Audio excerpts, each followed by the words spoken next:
Seguimos con las charlas en el podcast y hoy traemos una que creemos será de profundo interés para gran parte de nuestra pequeña audiencia, e incluso me atrevería a decir que especialmente para aquellos que actualmente están estudiando y viendo, definiendo o vislumbrando cuál será su siguiente paso de cara al mundo laboral.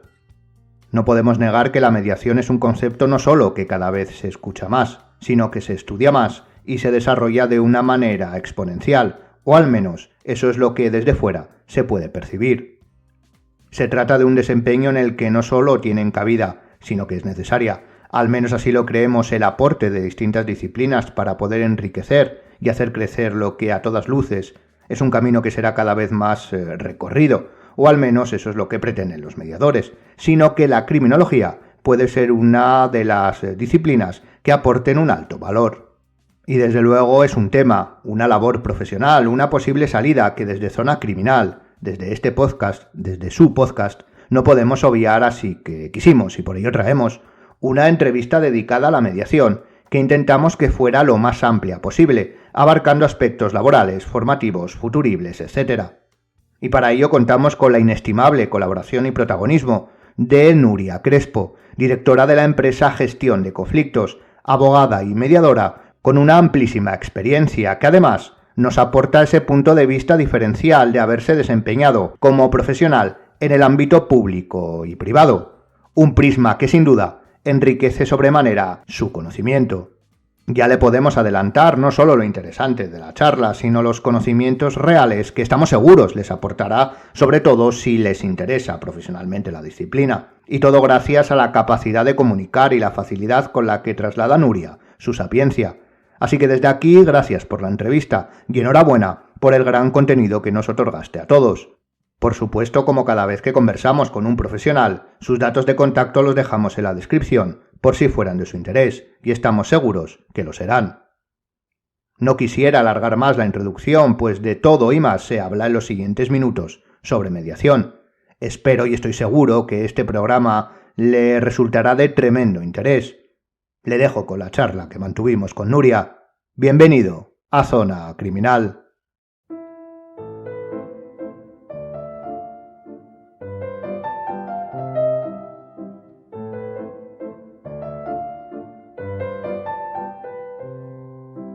Bueno, buenos días, buenas tardes, buenas noches. Estamos hoy con Nuria, experta en mediación y directora de la empresa Gestión de Conflictos. Bienvenida Nuria. Muchas gracias. Como ya sabes, esta es nuestra tercera entrevista y nos parecía importante introducirnos en el mundo de la mediación porque es ciertamente nuevo, al menos para mí, en el mundo de la criminología y del derecho en general, y queríamos ampliar un poco más el espectro y sobre todo la información y el espectro de dónde podríamos comenzar como criminólogos a trabajar. Entonces, pues decidimos que mejor que una experta como tú traerte a Zona Criminal. Entonces, la primera pregunta que queríamos hacerte es simplemente darte unos minutos, el tiempo que quieras, aquí hay plena libertad, para presentarte, para que nuestros oyentes sepan quién eres y qué vas a aportar. Perfecto. Pues nada, lo primero, muchas gracias por contar conmigo y decirte que, tan nuevo esto de la mediación no es. Lo que pasa que sí que es verdad que todavía es una gran desconocida, que es algo que llevamos ya llevando a cabo desde los años 60, que empezó, sobre todo en el mundo anglosajón, con la justicia restaurativa, y que, ya llevamos un recorrido largo. Yo llevo ya casi 15 años dedicada a esto a full. Soy abogada. Estudié Derecho hace ya unos cuantos años, me licencié en el 96, o sea que imaginaros que llevo ya largo recorrido. Fui abogada de familia durante muchos años y descubrí todo este mundo de la mediación allá por el año 2010 y empecé a dedicarme a esto, pues lo que te digo, plenamente. Desde 2011, trabajando en el Servicio Público de Mediación de los juzgados de aquí del País Vasco, puesto que el País Vasco es una de las comunidades autónomas que ha optado por dedicar esfuerzos económicos y profesionales a todo esto de la mediación, y hay un servicio público en el cual se trabaja todo el tema de la mediación penal y también mediación familiar. Yo creo que enfocado a la criminología, sobre todo el tema de la mediación penal es algo fundamental para vosotros y lo que es la justicia restaurativa.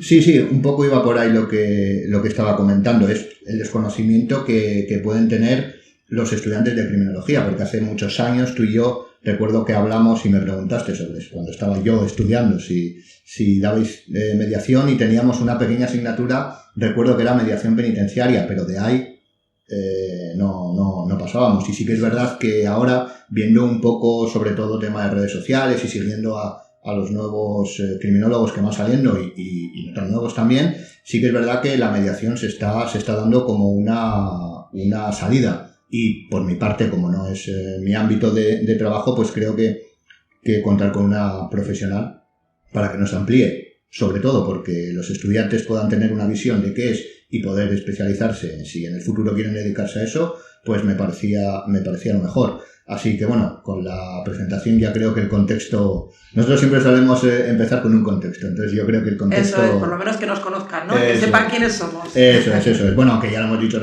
en la introducción, pero en la descripción están todos los datos para ponerse en contacto con Nuria y con la empresa Gestión de Conflictos.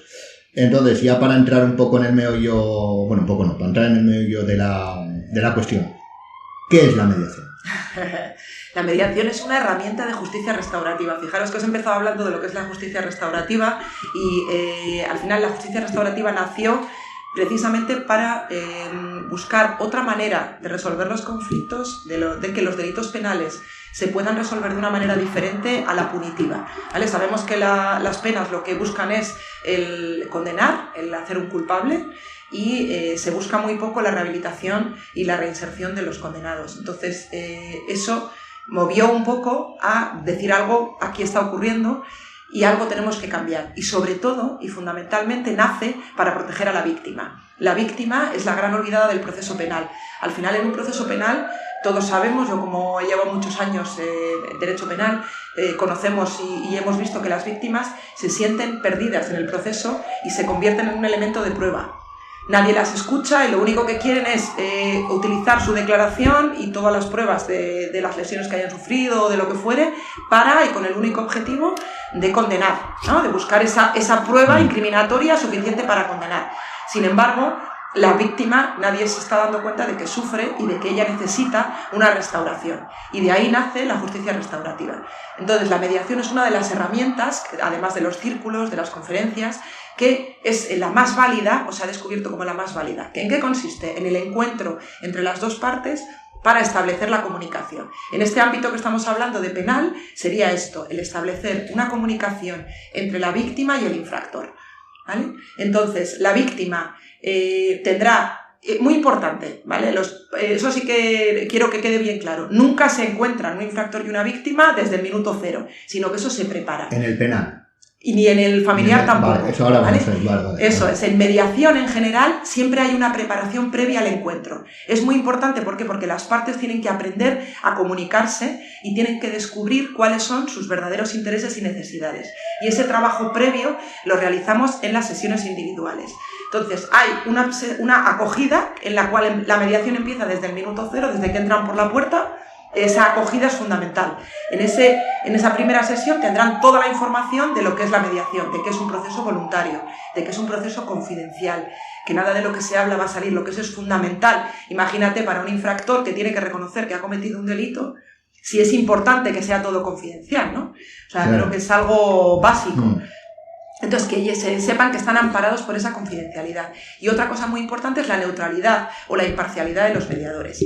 Esos tres puntos básicos, voluntariedad, confidencialidad, imparcialidad, ¿vale? Son lo que van a tener siempre desde el minuto cero las partes bien claro para que sepan dónde están. Los factores característicos. Eso es, los principios de la mediación, como les llamamos nosotros. Vale, yo creo que he identificado, corrígeme si me equivoco, con el tema de la víctima, que esto sí es algo que se le daba importancia estudiando, que es lo que llamaban, bueno, ahora creo que la segunda victimización, es decir, la víctima era víctima. Revictimización, eso, ¿no? Por ser víctima, nosotros cuando yo estudiaba se llamaba segunda victimización, que se daba en el proceso judicial, que era cuando tenías que ir allí, declarar, volver a encontrarte esperando, incluso aunque tuvieras la sala de testigos, pero sabías que estaba por ahí tu sí, para que te concedan el del estar aparte, o incluso un biombo a la hora de declarar, ya tienes que solicitarlo y tiene que estimarlo su señoría, que no siempre te lo conceden. Sí, pero incluso además, o sea, es decir, la revictimización estaba también en factores intrínsecos, como lo vivía la víctima desde que pasaba hasta que tenía el juicio, que pueden pasar muchísimo tiempo, etcétera, etcétera.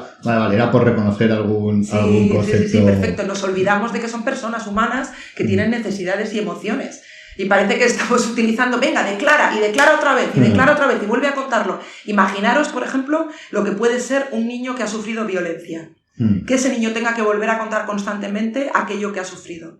Pues, eso es el extremo, ¿no? Pero imaginaros una situación así. Sí, claro, es que tiene que haber, quiero decir, cuando se está hablando de un caso, en este caso, pues el del menor o de cualquier tipo de infracción, o no tiene por qué ser de penal, sino en cualquier proceso en donde hay una víctima, tiene que haber, creo que todo el mundo, sobre todo que nos podemos dedicar a la criminología o a las ciencias forenses, entiende que tiene que haber una parte totalmente fría, que es la que analiza los datos, que en este caso podría ser el investigador, el perito, etcétera, etcétera, que a ese sí tiene que tener en cuenta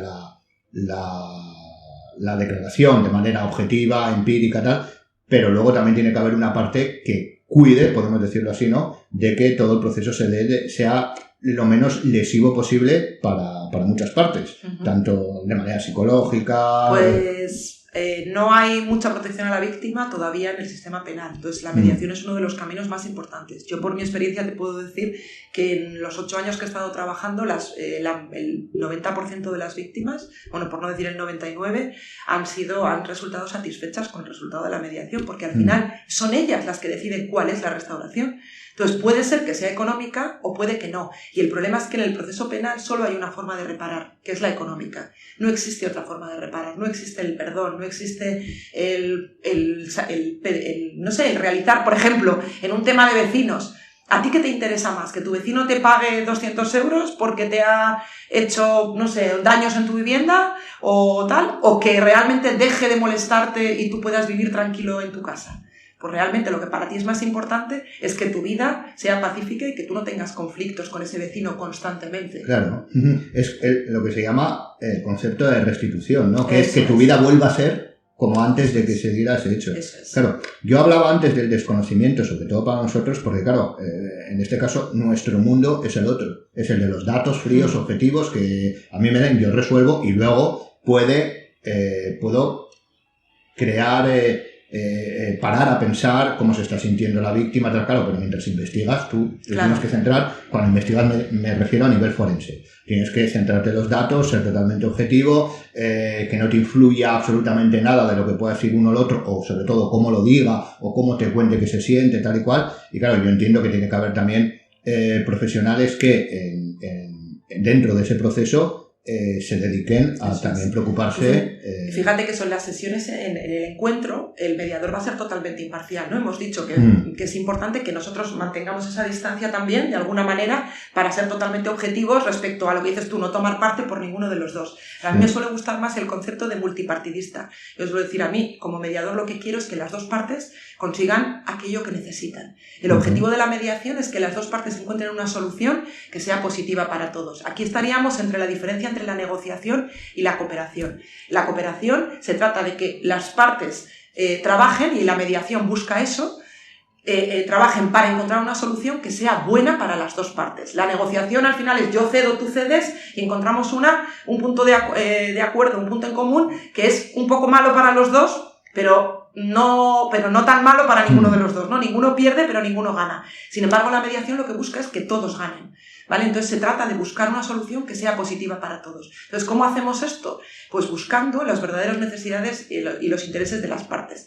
Nosotros solemos decir que hay un iceberg en el cual, cuando hay un conflicto, hay una posición ahí arriba, que es la puntita del iceberg, que es lo que estamos viendo, ¿no? Y todo lo que hay debajo del iceberg, que como sabéis es muchísimo más grande que lo que estamos viendo por encima del agua, son los verdaderos intereses y necesidades. Y ahí están las emociones de las partes también.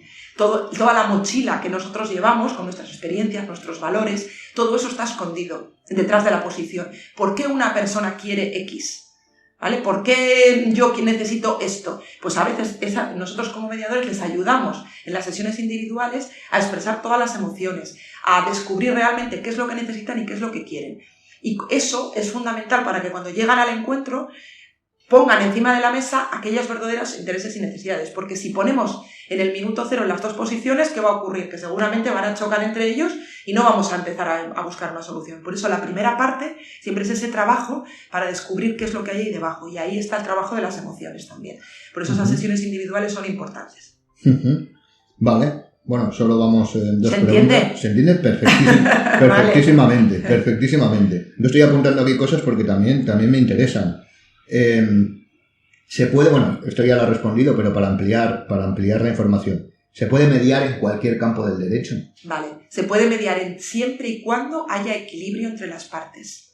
Ajá. Entonces, un buen mediador es el que tiene que ver si existe equilibrio e igualdad entre las partes. ¿Vale? Cuando hay una posición de desigualdad, bien sea, pues imaginaros un caso de bullying de un jefe con una empleada. Si esa empleada está suficientemente empoderada y ves que hay equilibrio entre las partes, no hay ningún problema. Si ves que no, si ves que su posición está, que no va a poder expresarse con libertad, que no está preparada para ello, y eso cómo lo vamos a valorar en las sesiones individuales, antes de juntarles. Existe la posibilidad de hacer mediación indirecta, que se trataría de cuando no vemos que al principio sobre todo una parte no puede enfrentarse a otra cara a cara, pues se puede hacer a través del mediador, ese proceso de mediación indirecta que se llama, para que podamos ir estableciendo las pautas de, mira, esto es lo que realmente quiere esta parte, esto es lo que hay, porque hay veces en los que no se pueden encontrar, ¿vale? Y no pasa nada, podemos buscar esa solución de mediación indirecta, que a veces después se convierte en un encuentro, o no, o simplemente se resuelve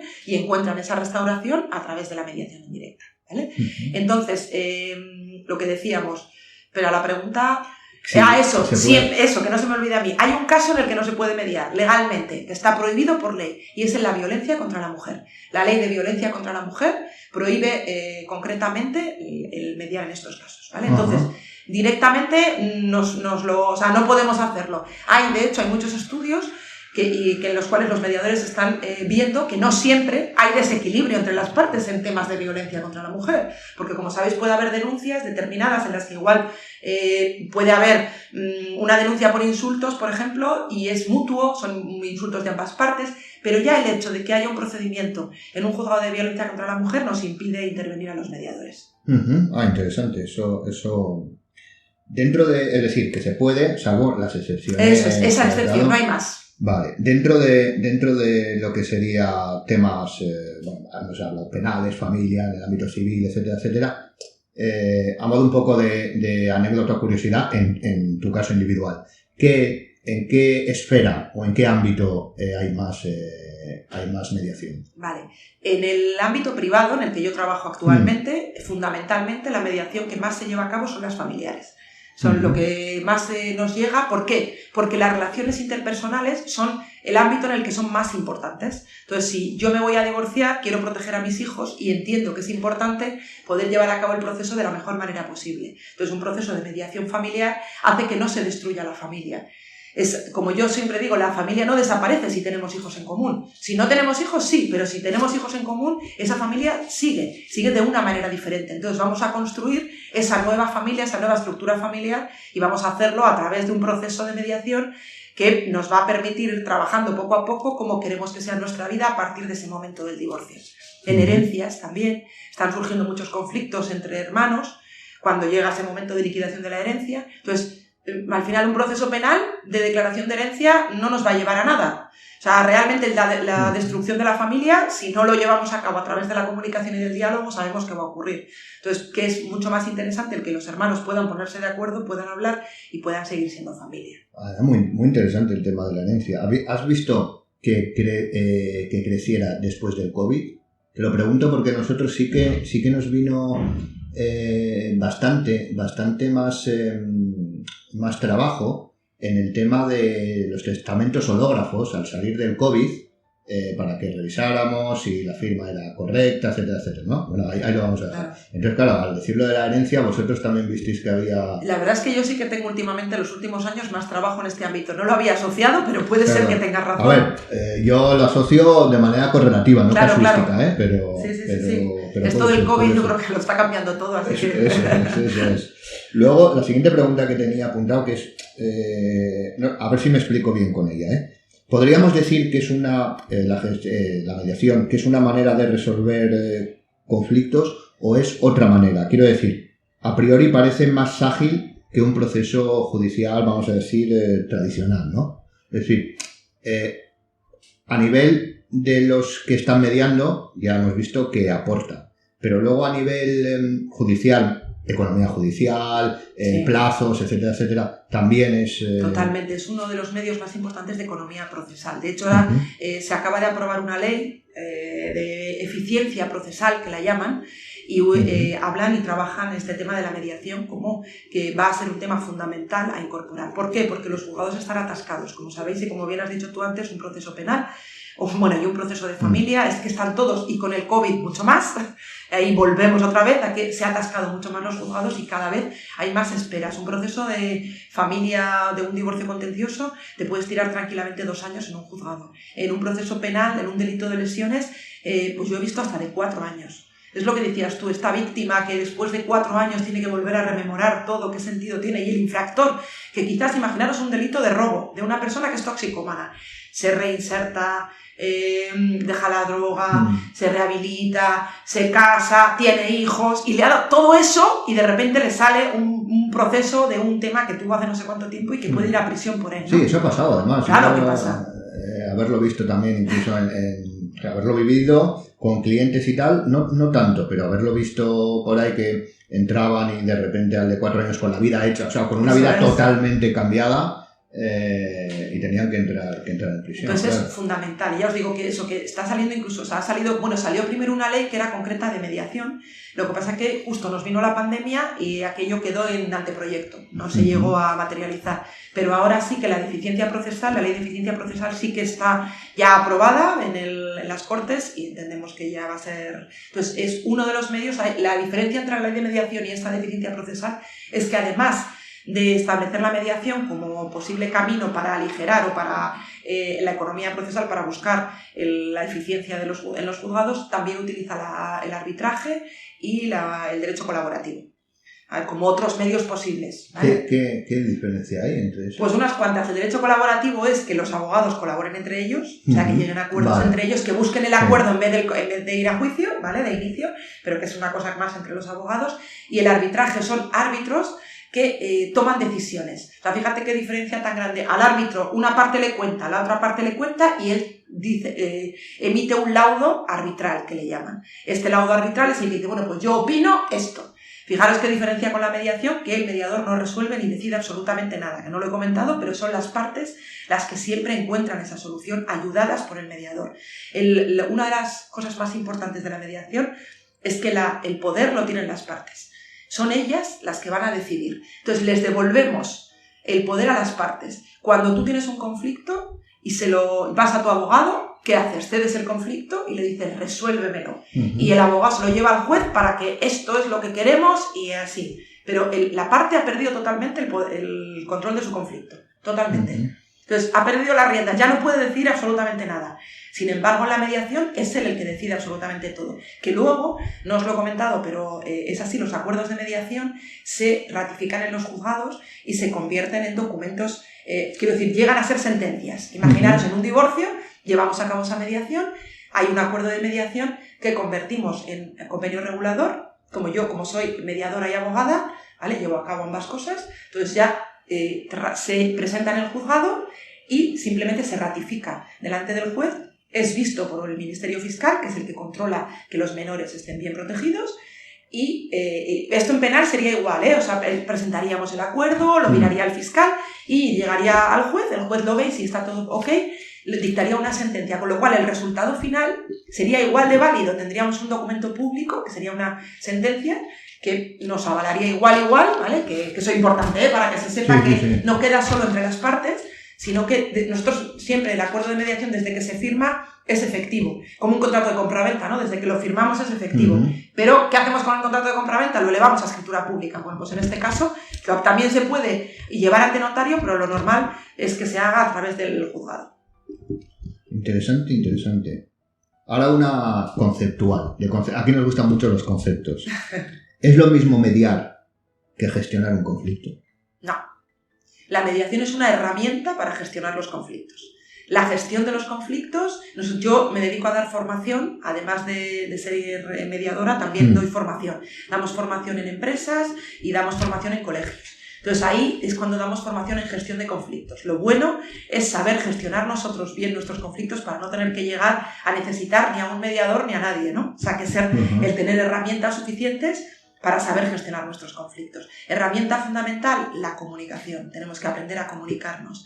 Tenemos que trabajar desde la asertividad y no desde, bueno, ya sabéis que podemos ser, como los extremos serían el agresivo, el pasivo, ¿no? Que es lo que un poquito somos todos, ¿no? Esto de llega mi conflicto, yo me enfado, me enfurezco, porque esto no me gusta. ¿Qué es un conflicto? El conflicto al final es una diferencia de intereses entre dos partes, una diferente manera de trabajar o de hacer las cosas. Entonces, la vida no está exenta de conflictos. De hecho, es que tiene que ser así. La vida es un constante conflicto y eso es muy positivo. Tenemos que tener conflictos porque así se mueven las cosas. Si no, estaríamos ahí todavía metidos en las cuevas, ¿no? En las cavernas. Entonces, los conflictos son buenos, son algo positivo. Lo que tenemos que hacer es gestionarlos bien para que en vez de ser un problema, sean una oportunidad. Tenemos la cosa de que en la cabeza, si alguien te pregunta qué es un conflicto, lo ves como algo negativo. Y no lo es. Porque es eso, pensamos diferente. Y bravo, perfecto que pensemos diferente, pero lo más importante es que si lo gestionamos bien, se convierte en una oportunidad. Imagínate en una empresa, un conflicto bien gestionado entre dos compañeros o entre dos departamentos puede ser una oportunidad de mejorar el día a día en el trabajo. Joder, nos pasa esto, mira, yo dependo de ti para llevar a cabo este proceso. Y si lo gestiono mal y te grito, te insulto, me enfado contigo o no hago nada, que sería la otra parte, la pasiva, lo dejo estar, pero me encabrono, perdón. Sí, no. Se puede, ¿no? Sí, se puede. ¿No? ¿Qué ocurre? Que eso no se resuelve y al final explota de mala manera. ¿Vale? Cuando tú cedes, evitas, llega un momento en que se te hace una bola y al final acaba explotando. Entonces no hay que hacer ninguna de las dos cosas. ¿Qué hay que hacer? Hay que gestionarlo con asertividad, defendiendo lo mío, respetando a los demás, sin hacer daño al otro. Esto así de sencillo. La palabra parece rara, pero es sencillo. Es defiendo lo mío sin dañar al otro. Entonces, esto es lo que tenemos que aprender a hacer. No podemos permitir que se nos cuelen en una... Yo siempre pongo este ejemplo tonto, pero es así. O sea, que no se nos cuelen en la cola del supermercado. Y si yo llevo no sé cuánto tiempo esperando, ¿por qué tiene que venir alguien y colarse? Si se lo permito, soy pasivo. Si le monto un pocho, igual, me pongo a su nivel y encima no consigo que se vaya de la cola. Pero si lo hago de manera asertiva y le digo, disculpe, pero creo que usted se ha confundido, porque aquí estaba yo. Te pones delante y no permites. Te sales con la tuya porque no permites que se te cuelen, el agresivo no consigue su objetivo y tú no te quedas con la mala leche de he sido tonto, he cedido y demás. Y esto pues pasa constantemente, ¿no? Claro, yo creo, mientras estabas hablando estaba pensando, claro, cuando pasa ese ejemplo que dices de la cola del supermercado, cuando no se puede resolver por una de las partes, que normalmente será el que identificas con el agresivo es cuando tendría que entrar una tercera figura que podría ser el mediador. Y es que estaba retrotrayéndome a algún... No he logrado recordar exactamente, pero había algún trabajo que decían de hace tiempo, varios, que decían que a la hora de gestionar un conflicto, bueno, más que gestionar un conflicto, que había una correlación entre la falta de comunicación, no era la falta, sino la incapacidad para comunicarte y la posibilidad de ser un delincuente. Me explico. Cuando no eres capaz de comunicarte de manera que te comprendan, es más probable que utilices medios pues que están prohibidos. La violencia, bueno, que están prohibidos, que son delictivos. La violencia, etcétera, etcétera. Tiene mucho sentido, ¿no? Claro, entonces, sí, es una correlación que, será una causa factorial, pero... Cuando un niño pequeño no se sabe comunicar, ¿qué hace? ¿Qué hacen los niños pequeños? Un Pegan, ¿no? Se lloran, pegan... Eso llevado a la época adulta, pues... Entonces, yo creo que, claro, que la figura del mediador, pero también la figura del juez, pero de manera igual más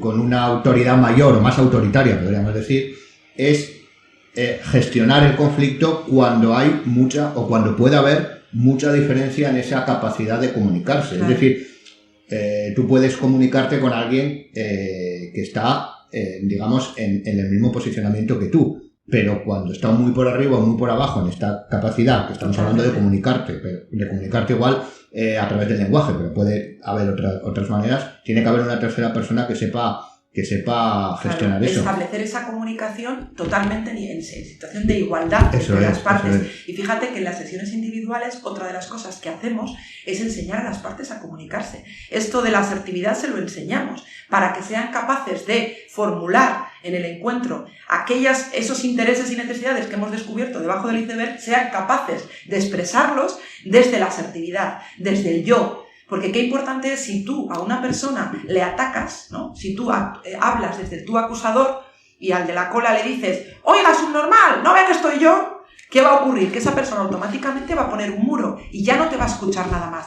Tú puedes tener un interés muy legítimo, pero si no eres capaz de expresarlo desde el yo y desde la emoción, nosotros a los niños cuando les damos en los coles les hablamos de la fórmula secreta de la comunicación, que es el yo me siento de esta manera cuando tú haces esto y lo que necesito es que hagas tal cosa. No es observación de un hecho objetivo. La comunicación no violenta habla de los 4 puntos, que es la observación, que es ser lo más objetivo posible a la hora de describir qué es lo que hace la otra persona, el sentimiento, el cómo yo me siento cuando tú actúas de esta manera, que es muy importante. ¿Por qué? Porque genera empatía en la otra parte. En cuanto tú le estás diciendo a la otra persona cómo te sientes, dice, cuando ocurre tal cosa yo me siento así. ¡Guau! Eso ya está generando en la otra parte apertura, está escuchándote de verdad. Realmente eso cambia totalmente el cómo te escucha la otra parte. Entonces lo que yo necesito, y ahí vamos a lo que había debajo del iceberg, yo necesito esto, entonces te pido, eso es necesidad, o sea, es observación, sentimiento, necesidad y la última, petición. Y por eso te pido, y siempre las peticiones lo más concretas posibles, pido esto, ¿no? Esto es lo que yo necesito en función de... Pues claro, eso hace que la otra parte esté abierta y entienda, vale, ahora sí. Claro, comunicarse es importante para todo, no solo en estos extremos, porque yo recuerdo que muchas veces cuando discutíamos o hablaba con colegas sobre esto, sobre la necesidad de comunicarse, claro, mucha gente daba por hecho, incluso cuando éramos estudiantes, lo dábamos más, que es la capacidad de utilizar el lenguaje, que está bien, o sea, cuanto más lenguaje seas capaz de utilizar, más amplio va a ser tu espectro para poder comunicar lo que quieres, pero claro, luego hay muchas maneras, porque yo puedo tener un amplio lenguaje en insultar y no saber cómo pedir otra cosa, siempre son extremos, ¿no? Pero la comunicación es algo que tenemos que empezar por el lenguaje. El lenguaje es muy importante, pero es el 7% de lo que percibe la otra persona. Que aquí no nos estáis viendo, pero el lenguaje no verbal es fundamental. Y aunque no nos estáis viendo, sí nos estáis escuchando. Y esa entonación que nosotros ponemos, la forma en la que nos comportamos, ya sabéis que eso es el lenguaje no verbal es el fundamental. La mayor parte de lo que transmitimos, lo transmitimos a través del lenguaje no verbal. Entonces, es muy importante ser conscientes de ello también. Sí. O sea, bueno, ahora parece, porque esa es la regla de Mehrabian, pero eso parece que no era tan exacto como tanto como el 7, ¿no? No. Bueno, pues te agradezco, Iñaki, que me pongas al día en estas cosas. Además, creo que lo dijimos en esto, porque el tema es que se extrapoló el experimento que se hizo únicamente era dual, era binomial, o sea, se respondía con sí o con no a las preguntas. Entonces, claro, eso creaba creaba un espectro en donde se inferenció a todas las situaciones. Entonces, no se podía inferenciar de tal manera. Obviamente, y además lo dijo él, o sea, porque se empezó a utilizar eso. Obviamente hay una gran importancia, porque al final es lo que decíamos. No se ha determinado un porcentaje. No. Vale. Yo creo que depende, bueno, puede depender de la situación y tal, pero porque lo que sí es que la comunicación es multifactorial. En este, por ejemplo, hemos hablado muchas veces que a la hora, por ejemplo, de realizar un perfil criminal, un perfil de personalidad de alguien, hay que empezar por saber que el ser humano tiene unas esferas biopsicosociales, es decir, una parte biológica, otra parte psicológica y otra parte social. Y a partir de ahí es donde estudiándola cada una, eso serían los constructos. La biológica estaría compuesta por la genética, las posibles enfermedades que tuviera, enfermedades mentales, etcétera. Me refiero para el perfil más. La psicológica, los procesos cognitivos, etcétera, etcétera, y la social, el contexto de desarrollo, tal y cual. Claro, lo importante no era saber eso, porque eso simplemente lo decimos aquí y ya la gente lo puede saber. Lo importante y lo que tenemos que aprender a hacer de manera individual con datos totales, con datos inferenciados, es saber qué porcentaje de eso predomina la persona, claro. Porque nadie es un 33% biológico, un 33% social, tal. Y aquí yo creo que pasaba lo mismo. Yo creo que ese experimento se hizo para poder establecer un punto de partida, una referencia, y luego fueron los demás, no fue Mehrabian quien dijo eso, fueron los demás los que lo inferenciaron y dijeron, él puso un punto de partida. Tenemos que tener en cuenta que es muy importante el lenguaje no verbal, pero que no es, hay un porcentaje concreto que aquí, por ejemplo, pues lo que hemos hablado, lo que decías tú, la paralingüística, el tono de voz que estamos manteniendo y tal, puede ser lo más importante de lo que es la comunicación no verbal. Que bueno, al menos queremos transmitir, ¿no? Sí, por lo menos la pasión por la mediación. Eso es, yo además luego hago trampa, intento mejorar, porque mi tono de voz real es mucho peor, ¿no? Siempre editamos un poco, ponemos tal, bueno. Pero lejos de eso, pero sí, está clarísimo que la comunicación es multifactorial. Y eso yo sé que tú lo tienes en cuenta a la hora de mediar y de cómo... No, es que desde que una persona, imaginaros ya cuando llegan a un encuentro, ¿no? El hecho en cómo se posicionan las partes, cómo llegan, cómo... te dice todo, ¿no? Incluso cómo se arreglan, ¿eh? Claro. Es muy curioso que en sesiones individuales te viene una persona totalmente desarreglada y el día del encuentro viene hecha un pincel. Me dice mucho, nos dice mucho, ¿no? Nos da mucha información. Sí. Claro, al final la vida no es más que cruzar datos. En eso sois vosotros expertos. No, lo que hace cada uno es saber qué datos cruzar. Quiero decirte, nosotros podemos cruzar datos o sea, existen los datos cuantitativos y cualitativos y cada uno cruza los datos que sabe. O sea, hay gente que es capaz de obtener la información de lo que es la conducta humana y otros de las conductas de lo que está ahora tremendamente de moda, que es todo esto de la ciencia de datos, que se aplica al marketing. O sea, yo no tengo ni idea de marketing ni de nada de eso, pero de cruzar datos y de estudiar datos a esos niveles. Pero otros, en cambio, pues que podríamos ser más nuestros oficios, sabes interpretar o interpretar no es la palabra, cruzar los datos. Sí, por eso yo creo que vuestra profesión es un ámbito que es muy factible para la mediación. Es decir, que la formación que vosotros tenéis, la forma en la que... Eso lo vamos a ver. Perdón. Eso es una de las preguntas más importantes. De hecho, te la iba a hacer ahora. Mira qué bien. No que hay que estudiar, sino cuál sería... Bueno, qué hay que estudiar para poder ser mediador, mediadora, y cuál sería una buena formación, porque a veces no es lo mismo, y tú lo sabes bien. Una cosa es lo que hay que estudiar, lo que pide el registro de mediadores del Ministerio de Justicia, ¿vale? Son una formación de al menos 100 horas, que se puede hacer un máster de mediación de al menos 100 horas, ¿vale? Con 30 horas al menos de prácticas, o sea, que ese máster tenga unas prácticas de al menos 30 horas, y eso es lo que pide la ley o lo que pide el Ministerio de Justicia para incorporarse en el registro de mediadores. Luego, es cierto que tú te puedes, o sea, dentro de ese registro te inscribirás en el de penal, en el de familiar, por lo tanto tienes que tener formación en todos esos ámbitos. Hay másters específicos. No hay un máster general de mediación que vale para todo, ¿vale? Hay máster de mediación penal, máster de mediación familiar. Entonces, si para cada eso tienes que tener máster de mediación penitenciaria, civil, sí que hay un máster de mediación que habla de lo que es la mediación en general y la civil. O sea, eso, he dicho yo mal.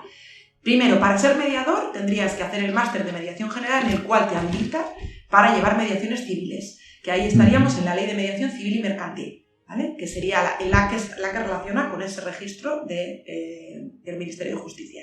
Y luego, además, si tú quieres dedicarte eso al ámbito penal, al ámbito comunitario, al ámbito familiar, pues ahí tienes que hacer ya másteres específicos en el ámbito que tú quieras realizar. Tienes que ser licenciado, importante, vosotros ahí no tenéis pegas, y eso. Y... Bueno, ahora graduado, que ha cambiado. Bueno, perdonadme, somos de otra época. Yo soy súper antigua, fíjate, claro, totalmente, tienes toda la razón. No, es que yo muchas veces lo digo también, no, pues licenciado, no, ahora graduado, ¿sabes? Claro. O diplomado, no, ya no existe. Eso ya no existe, eso es. Bueno, pues eso, graduados. No, que ¿tú das clase en algún máster? Sí, yo ahora mismo estoy dando clases en la Universidad de Deusto y estoy dando clases en el máster de la abogacía. Vale, nos dejas para poner en la descripción los enlaces. Sí. Vale, perfecto. ¿Y prácticas? Espera, que está aquí sonando Prácticas, ahora mismo no estoy... No ofrezco. Vale. ¿Por qué? Porque el tema de la confidencialidad es muy complicado. Entonces, hacer prácticas en el despacho con mediación familiar y demás es más complicado.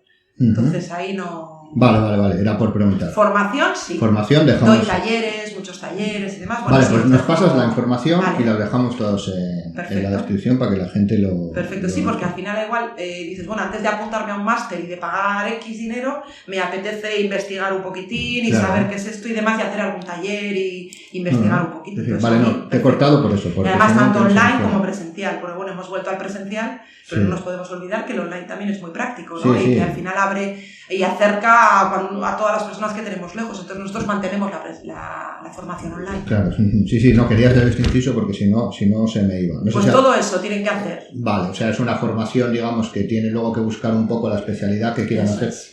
Hay muchas universidades que ofrecen, ¿eh? No tienen por qué circunscribirse a una, que yo siempre digo lo mismo. No. Si te gusta yo, por ejemplo, estoy general, inscrita en el registro de mediación, pero en varias categorías. Tú te puedes inscribir en todas las que quieras. Claro, perfecto. O sea, yo, por ejemplo, mercantil no, pero todo lo demás estoy inscrita en todo. Pues, o sea, mercantil no, porque ya tienes que saber mucho de empresa y ahora... Claro.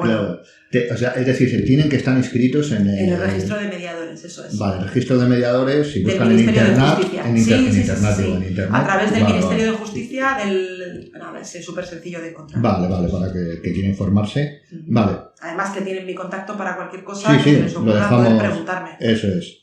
¿Se media en solitario, en equipos? Vale. Se puede mediar tanto en solitario como en comediación. Ya en equipo, normalmente no. Más de dos mediadores, comediación le llamamos. Es muy bonita la comediación y nosotros sí que la utilizamos, sobre todo cuando los casos son un poquitín más complicados, ¿no? Entonces, bueno, al final, igual en un divorcio no te hace falta, pero a veces sí, también depende, ¿no? Del divorcio y depende del procedimiento. Entonces, si yo trabajo con una compañera en la que, bueno, pues muchas veces Susana Bárcena se llama mi compañera y muchas veces colaboramos y trabajamos, además la formación también la damos juntas a través en todos los coles, trabajo con ella a través de Ongisatea, que es la asociación de mediación con la que trabajamos en todos los servicios públicos a través del Gobierno vasco. Lo dejamos también. Ahí me tienes que pasar muchos. Perfecto, sí. Vale, bueno, esto creo que ya lo has respondido por etapas, pero para clarificarnos. Hacemos un resumen. Eso es. ¿Cómo es una mediación? ¿Qué pasos se dan? Me refiero a nivel práctico, es decir, desde que el cliente, no sé si os llama, se pone en contacto, bueno, os llamará, sí, o se pone en contacto. Desde que se pone en contacto. Normalmente por el boca a boca, ¿no? Nos llama. Pues hoy una amiga mía está con nosotros, tal, ¿no? Normalmente más por ahí que a través de online, aunque, bueno, alguna cosita llega online, pero menos. No, te llaman, te contactan, entonces tienes esa primera sesión informativa para explicarles lo que decíamos, ¿no? Todos los principios de la mediación y todo esto que os he contado a vosotros de que vamos a establecer la comunicación de una determinada manera, que aquí es un espacio seguro en el que van a poder decir todo lo que necesiten, que de aquí no va a salir nada, se explica todo y se firma un consentimiento de inicio de la mediación. De ahí empezamos a trabajar, bueno, hablamos con la otra parte. Y si la otra parte está animada también a llevar a cabo el proceso de mediación, iniciamos. Una vez que tenemos el consentimiento de inicio de la mediación de ambas partes, iniciamos con las sesiones individuales que os he comentado, para preparar ver ese discurso o esas verdaderas necesidades que ellos tienen y cómo las van a expresar.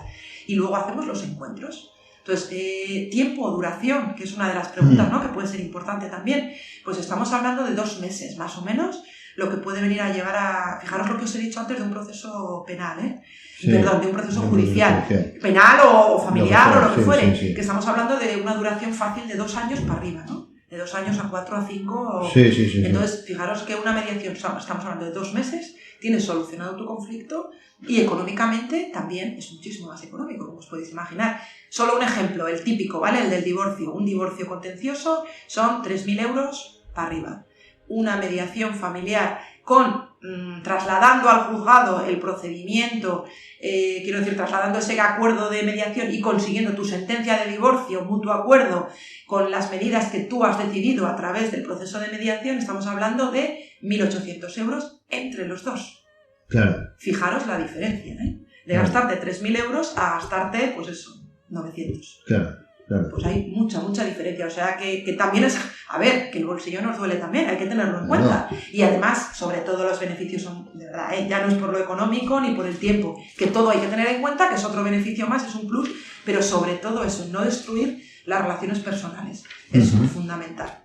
Sí, además que van a estar, hay una diferencia también, yo creo, que es muy cualitativa, pero yo creo que es importante, que es que desde el primer momento van a saber cómo va a los pasos que vas a seguir en ese proceso. Qué importante. ¿No? Tú llegas al juzgado, ¿verdad? Y te pierdes. Claro. O sea, directamente dices, claro, ¿qué habré hecho? ¿Qué estará pasando? No me entero de nada. Claro, Sin embargo, en mediación tú estás constantemente llevando las riendas de tu conflicto y decidiendo.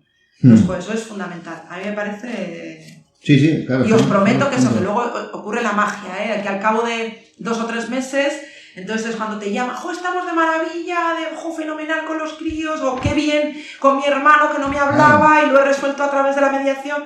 Entonces ahí es cuando tú dices, chapó, ¿no? Porque lo que yo quiero es esto, que la gente consiga a través de este proceso que su vida sea mejor. Sí, que sea lo... Y además aprendan a comunicarse, que es una, cosa fundamental, Sí, yo creo que la mediación tiene una cosa mágica, y es eso, que es la restauración de las personas. El que aprenden, el que se transforman de alguna manera y mejoran. O sea, ya no solo que resuelven ese conflicto, sino que además muchas veces, o la mayoría, aprenden cosas que les sirven para su vida. Sí, para salen con herramientas nuevas. Eso es. Sí. Acá hay mucha gente que luego dice que podrá pensar probablemente, sobre todo en temas igual familiares o tal, cuando llegas a la mediación y aprendes y te comunicas y llegas a una resolución, sobre todo cuando son, vamos a decir, entre comillas, fáciles, mucha gente saldrá y dirá, es decir, si hubiéramos hecho esto antes, ¿cómo hubiéramos resuelto? Si hubiera sabido, ¿verdad? Claro, si hubiera tenido esta herramienta, qué bien. Claro, y eso también yo creo que es un punto a favor, en el sentido de que dices, bueno, yo no la he tenido, pero hay un profesional que la tiene, pues perfecto. Por eso también la formación es tan importante, porque fíjate que nos da herramientas ya para que luego todos los conflictos que nos surjan a lo largo de nuestra vida sepamos resolverlos. Claro. Nosotros damos formación a familias también, para educar a los niños, para que aprendan a educar a sus hijos en esto de la asertividad, de la comunicación, de la gestión constructiva de los conflictos, enseñarles a que sean ellos los que resuelvan sus conflictos desde chiquititos. Y esto hace que nuestros adultos vayan a ser maravillosos, ¿no? Yo digo, como trabajamos mucho en coles, y además somos varias las asociaciones que lo hacemos, yo creo que esto va a transformar la sociedad de futuro y que vamos a tener otra manera de resolver las cosas, ¿no? Ahora, cuánto individualismo hay, cuánto egoísmo, y lo que tenemos que hacer es pensar más en construir juntos. Claro, sí. Ahora entrando ya un poquito más en lo que es el factor determinante del podcast. Venga, va. ¿Crees que la criminología puede aportar algo a la mediación? Sí. ¿Y en qué sentido? Sí, seguro, estoy convencida de ello, porque al final es un campo, fijaros, que sobre todo en el tema de la justicia restaurativa. Yo me centraría sobre todo en la mediación penal y en la justicia restaurativa. Creo que aquí es fundamental, creo que criminólogos mediadores podrían ser básicos en ese ámbito penal. Creo que sería lo más adecuado. Yo veo, pero esto es totalmente subjetivo, pero creo que lo he dicho antes además, en redes sociales, etcétera, que tampoco es que mire mucho, pero cuando he visto, sí que he visto que ha habido cuando he mirado, sí que he visto que ha habido un aumento de criminólogos que optan por esta opción. De hecho eso ha sido el desencadenante que me ha hecho contactar para, pedirte la entrevista, vaya. Y creo que, no sé si todos van por ahí, solamente se circunscriben al penal o hablan más, pero creo que sí que se puede aportar una visión. Desde luego. Yo creo que sí, y no solo criminólogos mediadores, sino también en la colaboración entre criminólogos y mediadores. O sea, también creo que puede ser fundamental para ambas partes el poder colaborar y el poder construir juntos, ¿no? Al final esa protección de la víctima, ese camino que puedes buscar para el infractor, qué importante es, ¿no? Que se colabore. Y todo el tema de mediación penitenciaria, ahora que nos han transferido la competencia al País Vasco, ¿no? Este mundo penitenciario va a cambiar también. Entonces yo estoy segura de que se va, puesto que el gobierno vasco siempre ha... Verdad, se me había olvidado que claro, siempre ha abogado por ello, ¿no? Por el tema de la mediación. Fijaros que os digo, solo creo que en Cataluña y País Vasco somos los únicos que tenemos un servicio público de mediación penal. Pues qué importante ahora, ¿no? El poder entrar también en ese mundo penitenciario, y ahí fijaros si puede haber un campo interesante para vosotros y para nosotros, y eso, y de colaboración. Sí. De hecho en el tema penitenciario es una reivindicación que desde hace ya muchos años que esté el criminólogo en instituciones penitenciarias como figura. Hay muchos criminólogos que trabajan dentro, pero como figura no existe. Y creo que esto puede ser también muy importante. Claro. Y es un plus, y eso, ¿sí? Pues se puede presentar incluso un proyecto en conjunto, ¿no? De todo lo que pueden aportar. Eso es lo que acabas de decir, el criminólogo como mediador, pero también el criminólogo con el mediador, que sería un equipo, yo creo, sobre todo en estos temas, ¿no? Sí, sería, yo lo veo. Yo lo veo también, a ver si la gente se va animando a que le guste el tema de la mediación. Sobre todo, aquí también en el podcast intentamos dar un mínimo de luz en el tema de la criminología a los estudiantes, porque creo que los que hemos salido antes y lo que hemos estudiado antes, que esto es una carrera totalmente vocacional, no nos encontramos de golpe con la realidad, que la realidad en nuestro caso era radical. No había trabajo, el trabajo era mínimo, etcétera, etcétera. Y intentamos ellos, sobre todo, encontrar el camino, ¿verdad? Eso es, a esa gente que ahora igual nos está escuchando, y puede que a la persona que le interesa convertirse en perito, de balística forense, por ejemplo, pues igual la mediación no, pero el que está ahora que no sabe qué hacer y escucha el podcast y dice, oye, pues voy a investigar sobre esto porque me puede interesar.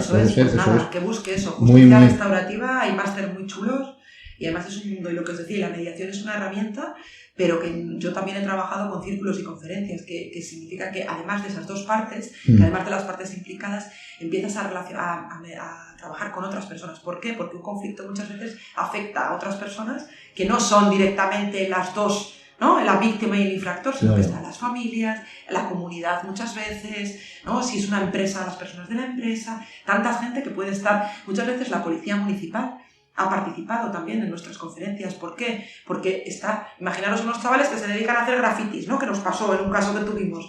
Pues estos chavales que hacen grafitis, a la policía municipal les está dando una guerra impresionante. Las familias son las que están pagando las multas.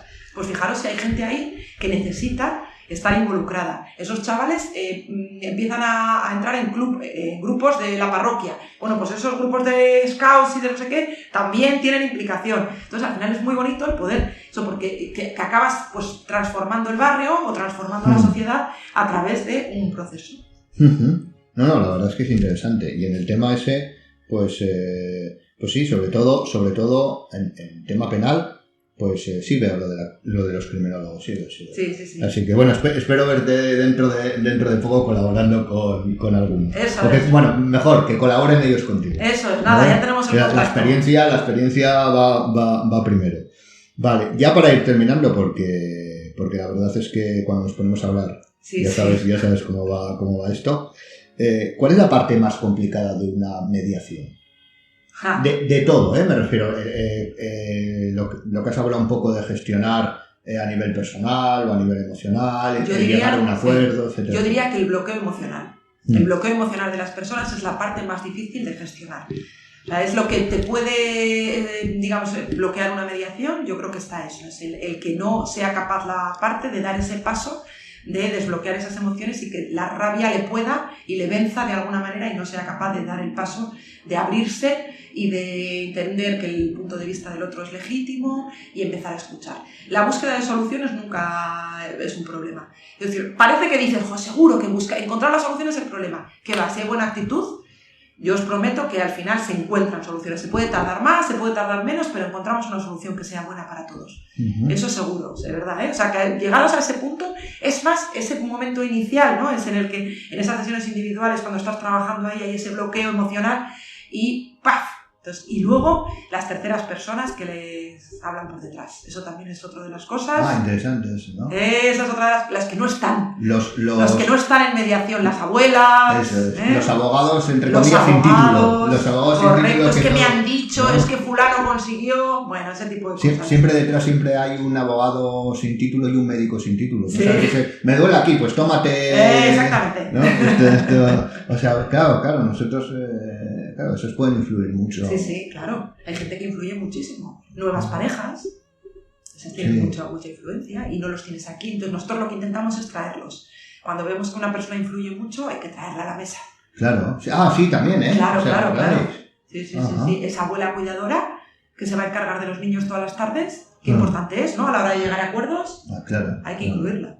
Sí. Mira, hace unas semanas publicamos un podcast que se llamaba ¿Qué hace la criminología? Y era un podcast que iba un poco dirigido a explicar de manera llana qué es lo que hace. Si nosotros nos vamos, tú ya me conoces de muchos años, entonces me voy muy por las ramas, intento siempre ser teórico, hablar de constructos, de metodología, tal, pero hay muchas veces que teníamos que explicar. Y la manera más sencilla de explicar, porque muchas veces nos dicen que hace un criminólogo ratificando un informe, que es un informe criminológico, que hace tal. Claro. Y hay mucho desconocimiento. Eso es. Y la manera más, ahora lo voy a unir con lo que acabas de decir, la manera más, digamos, general o más fácil era, yo decía que lo que estudiaba la criminología era una parte del factor humano. Es decir, el factor humano es un constructo que se divide en muchas variables y nosotros estudiamos una muy concreta, que es cuando ese factor humano comete un delito, realiza algo y entonces ya a partir de ahí, de la variable criminológica o criminal o delictiva, ya puedes tener una especialización, ¿no? Es decir, hacer el perfil. Sí, porque lo que sabemos de la criminología, aquí los que no sabemos, es más de las películas y las series y eso no valdrá. Claro, eso va más por las ciencias forenses, etcétera. Pero a lo que me refería es que nosotros estudiamos una parte de el factor humano, obtenemos los datos y tal, y por lo que veo, dentro de la mediación gestionas varias partes del factor humano, ¿no? Que serían pues las emociones, que también la podría... Por ejemplo, yo creo que igual, esto igual me estoy aventurando, pero el psicólogo forense estudiaría la parte cognitiva o, por no decir psicológica, psicopatológica, o como quieras llamarlo, del factor humano, estudiaría esa parte para informar a su señoría, y en cambio el mediador gestionaría parte emocional, parte por supuesto también jurídica, etcétera. La escucha, la empatía, qué importante es que las personas se sientan escuchadas. La capacidad de comunicar, pero más que estudiar, gestión, ¿no? Sí, de ahí igual un poco gestionar también la comunicación, eso es. Si nosotros estudiar, no. A nivel cualitativo, aunque aparte. Fíjate, luego... qué interesante, ahora que lo estás diciendo, sería para un mediador tener esa información de ese psicólogo forense que te dé esa información de cómo es esa persona. Sí, o psicólogo clínico, quiero decir, yo es que siempre tiro a lo forense o a lo... No, pero fijaros qué interesante sería tener esa información es que, de cara a poder luego gestionar, ¿no? Claro, es que muchas veces... Porque igual ese bloqueo emocional del que yo hablaba tiene mucho que ver con eso y lo puedes trabajar desde ahí. Claro, es que muchas veces nosotros, incluso en la definición esta que te daba de estudiamos el factor humano, claro, el médico estudia dentro del factor humano pues una variable muy concreta, la enfermedad, la cura, el proceso, tal. Todos estudiamos básicamente, incluso los físicos podrían estudiar el factor humano dentro de las leyes que rigen bien todo eso, pero luego hay mucha diferencia entre... Porque cuando hemos comenzado esta entrevista diciendo que nosotros nos fijamos, nosotros me refiero a los peritos que igual nos centramos más en la investigación forense, ¿no? Nos centramos en los datos fríos y objetivos y vosotros os fijáis en que la víctima... no sufra esa revictimización, y esa es la diferencia entre estudiar datos y gestionar. Claro. Eso es. Estudiar variables y gestionar con la persona para que saque y encuentre una buena. Y ahí hay una diferencia brutal, porque hay una diferencia incluso de gente. Pero precisamente por eso nos podemos complementar. Eso es. Y incluso volviendo al tema de los estudiantes, el que el estudiante sepa cuando va a elegir su futuro. En este caso como criminólogo, yo que quiero estudiar datos de manera objetiva y fría o gestionar Claro. Perdón, para que quede más clarificado. Estudiar variables o gestionar esas variables. Claro, esa es una gran diferencia. Sí, es un punto importante. Me ha venido así, de repente. Esperamos que les hayamos ayudado también y que les demos una pequeña inspiración. Sí, con este calor se nos fríen las neuronas. Pero se nos fríen a bien, porque salen cosas, se nos juntan de manera un poco aleatoria. Ya para terminar, la última pregunta. Sí, porque nos vamos a cansar. Sí, que quería hacerte. Puedes, obviamente de manera general, etcétera, pero contarnos algún caso que recuerdes por cualquier cosa, es decir, porque fue divertido, porque fue complicado, porque se llegó a acuerdos que no creías que se iban a llegar. Tengo un caso que yo le llamo el del autobús, pero es un caso, la verdad que muy emocionante y cuando me lo preguntas es el que me viene a la mente porque fue muy especial. En este caso, os cuento, fue era un chico y una chica, tuvieron un accidente de tráfico contra un autobús y murieron los dos, el chico y la chica. Y entonces el padre del chico interpuso un proceso penal por imprudencia temeraria contra el conductor del autobús. ¿Vale? Entonces yo la mediación la realicé, mediación penal, entre el padre de este chico que había fallecido y el conductor del autobús. ¿Vale? Fijaros que el infractor era el conductor del autobús y la víctima era ese padre. Bueno, pues imaginaros el gran trabajo que tuvimos que hacer para gestionar las emociones de ambas partes, porque el conductor del autobús estaba destrozado, primero porque había matado a 2 personas sin responsabilidad ninguna, porque efectivamente se demostró, mira que vosotros os dedicáis a esto, y se había demostrado y había quedado claro, ya había habido un juicio que le había exonerado totalmente de responsabilidad, pero ese padre no le era suficiente. Entonces siguió y le denunció. Entonces este conductor del autobús, como os digo, estaba destrozado emocionalmente por haber hecho esto y porque además era un pueblo pequeño y en el pueblo estaba marcado esa persona que había tenido este accidente y le había ocurrido esto. Y él cada día prácticamente se encontraba con ese padre y esa madre, esos padres y esas madres de los 2 chavales que estaban totalmente destrozados. Entonces, el establecer la comunicación entre estas 2 personas y que se pudieran decir ambos cómo se sentían. Claro, el padre para nada se había puesto en el lugar del conductor del autobús y le veía como un demonio asesino ¿vale? Cuando descubre que esa persona, qué tipo de persona es, lo que hay y demás. O sea, lo que el padre estaba haciendo era en todas las redes sociales del pueblo, en la revista del pueblo, en todos los sitios, pues eso, insultarle al conductor, llamarle asesino, Bueno, pues acabó escribiendo una rectificación diciendo que a pesar de todo lo que había sufrido, ahora se daba cuenta de que esta persona no era así y que agradecía muchísimo de haber podido hablar con él y demás. Entonces, fijaros que penalmente quedó en nada, realmente no había penalmente nada, pero quedaron los 2 terrible, pues, mucho mejor de lo que vinieron. Claro. Sí. Claro, es un caso emocional, ¿no? Que te sí, toca. Extremo de todo lo que has comentado, ¿no? Sí. O sea, es extremo en todos los factores que hemos comentado. Sí. Pues, Nuria, yo he aprendido, pero muchísimo, y te lo digo de verdad, del tema de la mediación, y me parece interesante, además. Profundizaré sobre ello, eso seguro. Muy bien, y cuenta conmigo. Sí, y además ya te digo que con lo que me quedo es que he aprendido, bueno, tú me has visto tomar apuntes, porque luego para ir saltando de sitio en sitio y de concepto en concepto, y no sé si quieres decir algo más, este es el momento. Nada, que va. Ya os he contado tantas cosas que tenéis que estar cansados, que os agradezco muchísimo que nos hayáis escuchado y que estoy a vuestra disposición para todo lo que necesitéis. Sí, pues espero que hayan disfrutado la mitad de lo que he disfrutado yo y aprendido igual, así que oye, muchas gracias por recibirnos. Y nada, esperemos volver a contar contigo aquí en Zona Criminal. Muy bien, muchas gracias. Un abrazo a todos.